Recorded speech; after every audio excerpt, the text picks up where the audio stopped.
L'actualité économique, c'est avec Myriam Mascarello. Bonjour Myriam. Bonsoir Marion. Première mission accomplie pour l'A350 d'Airbus. Le tout premier vol test a eu lieu ce matin à Toulouse-Blagnac. Voilà, alors je vais jouer un peu les rabat-joie en vous disant que le chemin est long encore pour ce tout nouvel avion d'Airbus, puisque la première livraison, elle est prévue avant la fin de l'année 2014 à Qatar Airways, et qu'entre le tout premier vol test d'aujourd'hui et cette première livraison, il va y avoir donc beaucoup de temps et puis beaucoup de phases avant de s'assurer que cet avion peut bien être mis sur le marché. C'est un avion révolutionnaire qui est également en matériaux composites comme le concurrent de chez Boeing, le 787, le Dreamliner. C'est d'ailleurs lui qui vient concurrencer, ainsi qu'un autre Boeing, le 777. Et ça a l'air donc bien parti pour le tout dernier né d'Airbus.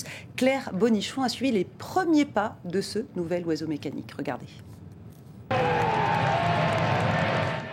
10 heures précises, sous les acclamations du public, le nouvel Airbus A350 décolle pour son premier vol d'essai.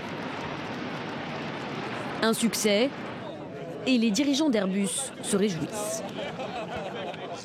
C'est un jour spécial dans la vie d'une entreprise. Le premier vol d'un modèle aussi grand est toujours quelque chose de très très spécial. 4 heures dans les airs pour ce géant du ciel.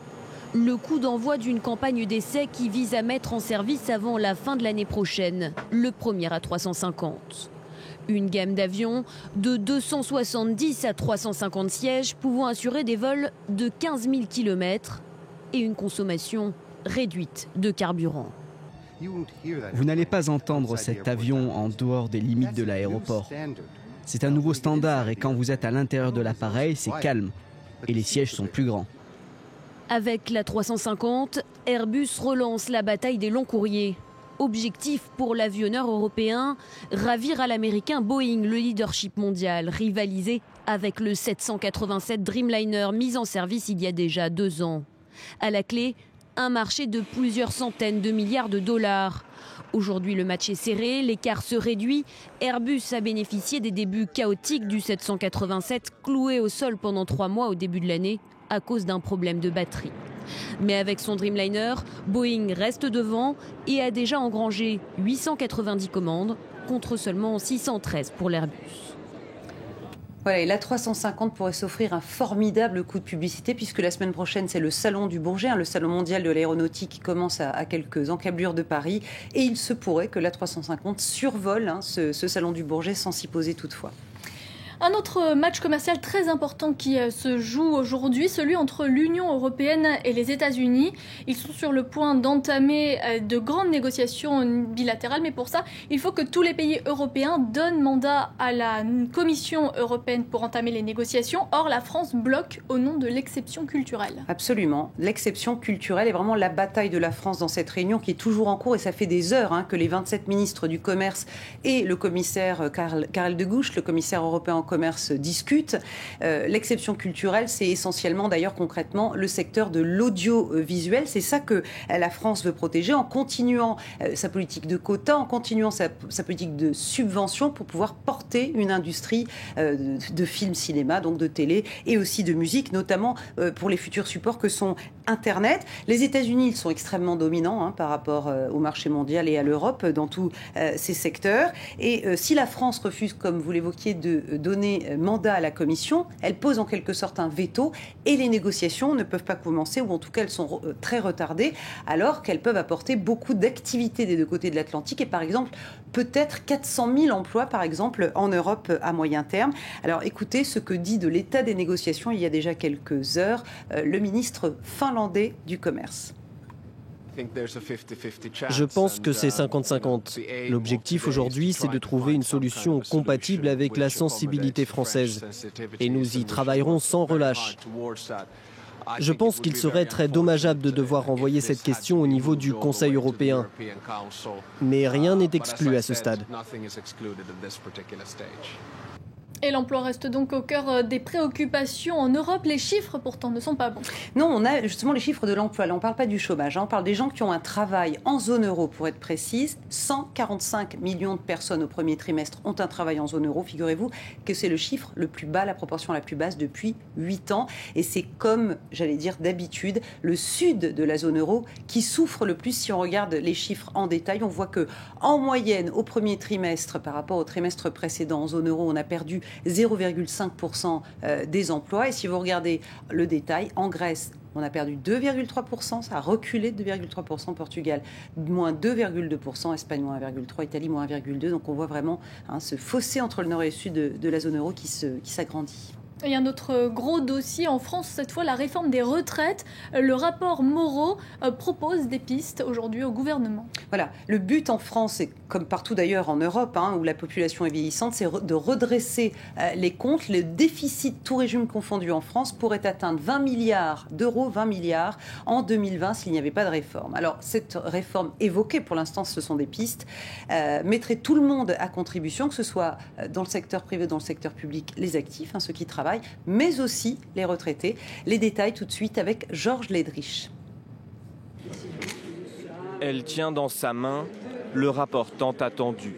Yannick Moreau a remis ce matin au Premier ministre ses hypothèses de travail pour réduire le déficit de la Caisse des retraites. Il y aura des efforts à faire, mais ces efforts ne sont pas écrasants. Simplement, il faut faire le choix. Et ils seront guidés par deux principes, la continuité et la justice.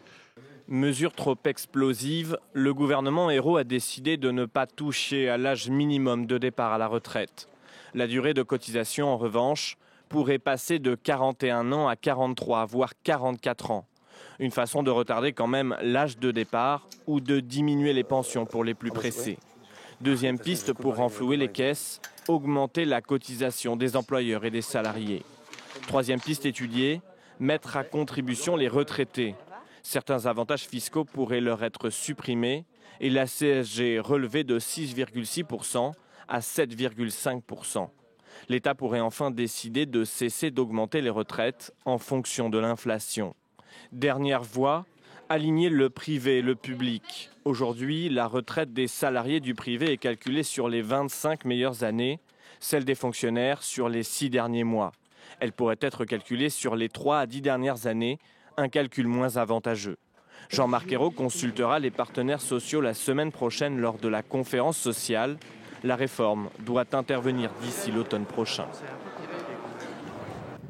Et toujours en France, on devrait savoir lundi, si Stéphane Richard reste le patron d'Orange. Oui, parce que c'est lundi que donc se tiendra le fameux conseil d'administration d'Orange qu'on attend depuis la fin de cette semaine. François Hollande, le président français, s'est exprimé tout à l'heure sur le dossier.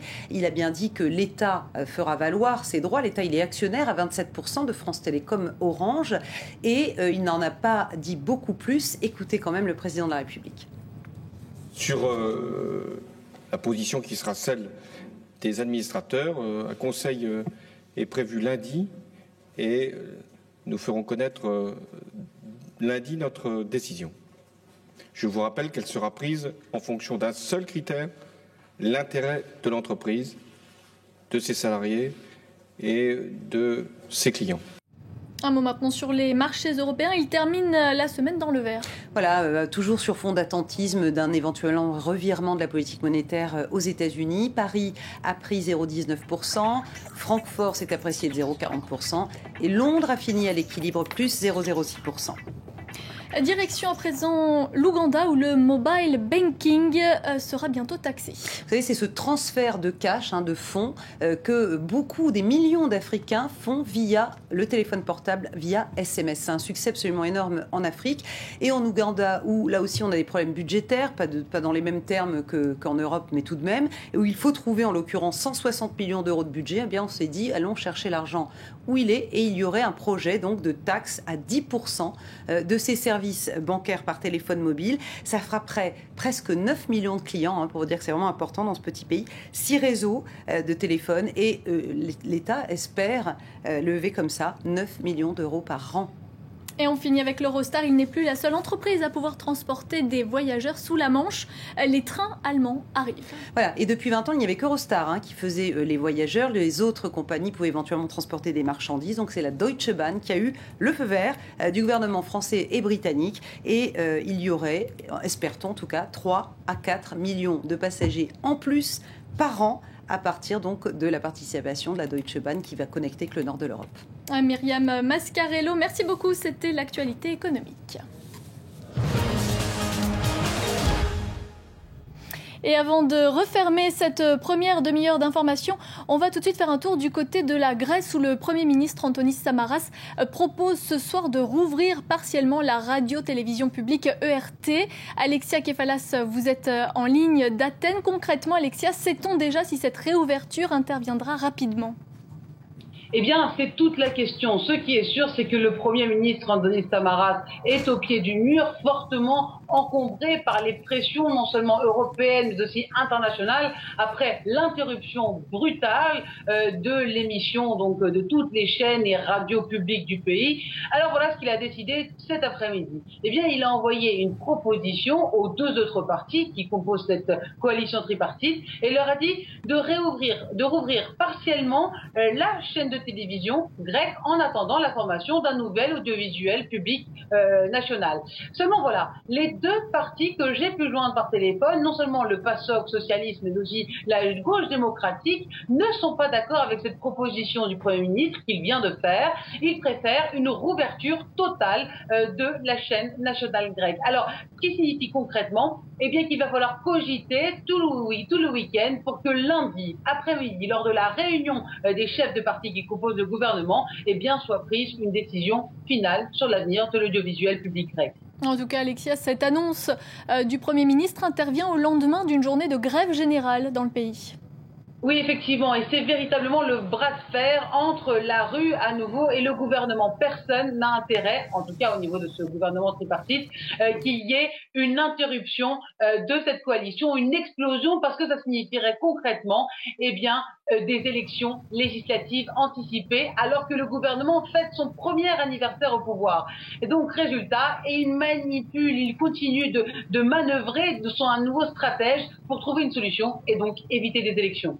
Alexia Kefalas en direct d'Athènes, merci beaucoup. C'est la fin de cette première demi-heure de Paris Direct. Restez avec nous sur France 24. On se retrouve dans un instant pour un nouveau journal. Nous retrouverons également Virginie Hertz pour la chronique photo, direction aujourd'hui Madagascar.